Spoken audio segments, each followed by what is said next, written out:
শুভ সকাল। প্রথম কথা হচ্ছে যে আমাদের দেশ বদলাতে হলে মনস্তত্ত্ব বদলাতে হবে। আমাদের সাথে আপনাদের দূরত্ব করে দেওয়া হয় এই প্রধান অতিথি বিশেষ অতিথি এসব বলার দরকার নেই। আমি এবং বশির ভাই আমরা দুইজনেই কর্মী হিসাবে এখানে আসছি, আর এটাই আমাদের পরিচয়। খুব খুব জোরে বৃষ্টি হচ্ছে, এটা তো আল্লাহর রহমতের নিদর্শন। বশির ভাই বলে গেছেন, ফাহমিদা বলেছেন, এর আগেও অনেকে বলেছেন, আমরা সব প্লাস্টিক বন্ধের কথা বলছি না। যেই প্লাস্টিক আমরা একবার ব্যবহার করে ফেলে দেই সেগুলোর কথা বলছি। আর আজকে বিশেষ করে বলছি পলিথিন শপিং ব্যাগের কথা।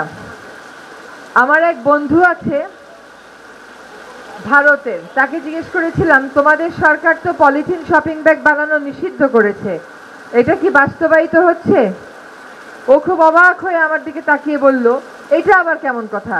সরকার বলেছে বন্ধ করতে, উৎপাদন বন্ধ হবে না, অথচ আমাদের দেখেন না উৎপাদন বন্ধ হয়েছে, না বিক্রি বন্ধ হয়েছে, না ব্যবহার বন্ধ হয়েছে, অথচ এই তিনটাই কিন্তু আইনত নিষিদ্ধ। কবে নিষেধ করা হয়েছে? 2002 সালে।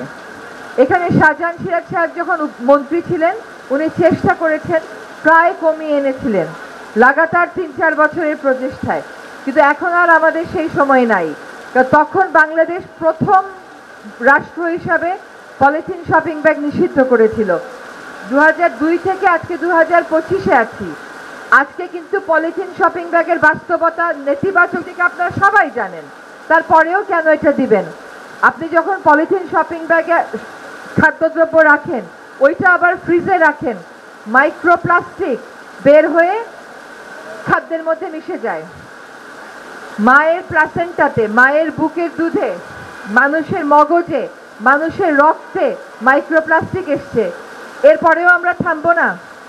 আপনারা উৎপাদনের কথা বলেছেন, একটা প্রশ্ন করি, আপনার কাজটা আপনি করেন, তার কাজটা আমরা দেখব। উৎপাদন যদি বিষ করে, আপনি বিষ কিনে খাবেন? তা তো খাবেন না। তো পলিথিন শপিং ব্যাগ হচ্ছে এক ধরনের বিষ। ছোট ছোট প্লাস্টিকের গ্লাসে আমরা গরম পানি খাই, ওই প্লাস্টিকের কাপ থেকে মাইক্রোপ্লাস্টিক লিক হয়ে আপনার শরীরে যায়। আমাদের অবশ্যই পলিথিন শপিং ব্যাগ বর্জন করতে হবে। আমরা পাটজাত দ্রব্য বানাচ্ছি পলিথিন শপিং ব্যাগ বিক্রির বন্ধে বিকল্প উৎসাহিতকরণে। একই সাথে আমাদের পাট কলগুলো কিন্তু কার্য আদেশ পেয়ে চালু হচ্ছে, এবং যেই পাট বিক্রি করে টাকা নিয়ে যায় পশ্চিম পাকিস্তান এবং ইসলামাবাদ বানায়, সেই যুক্তিতে সেটা কিন্তু আমাদের স্বাধীনতার একটা বড় কারণ ছিল। আমরা বলেছিলাম আমাদের পাট বিক্রি করে ওরা টাকা নেয়, ওদের রাজধানী বানায়। সেটা আমরা আজকে কেমন করে ভুলে যেতে পারি? এটা কেবল অভ্যাসের ব্যাপার।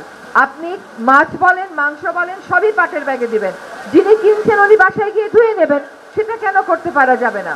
তো আপনাদের সহযোগিতা কামনা করি। আমরা কিন্তু নিয়মিত এখন থেকে বাজার পরিদর্শন করব। এইবার আর কিন্তু কোনো ছাড় নাই।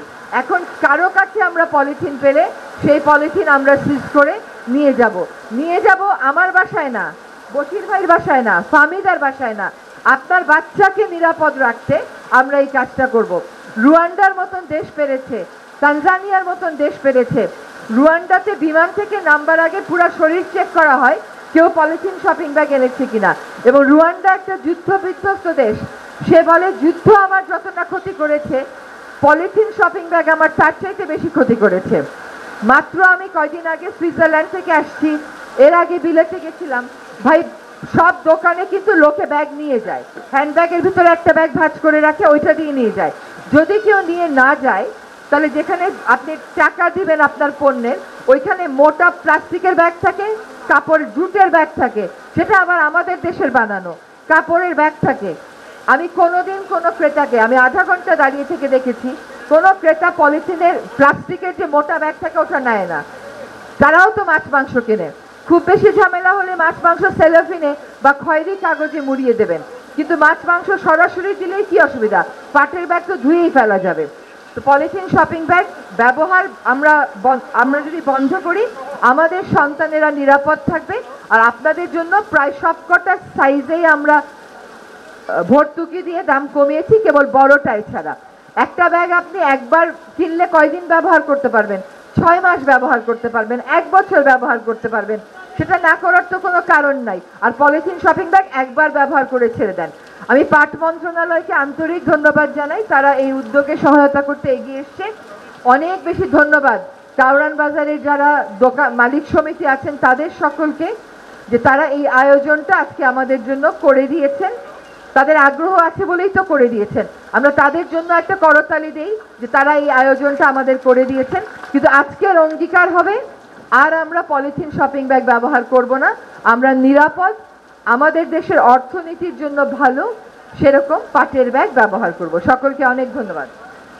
ধন্যবাদ সুধীবৃন্দ। আমি এখন জনাব মোহাম্মদ আব্দুর রউফ, সচিব, বস্ত্র ও পাট মন্ত্রণালয়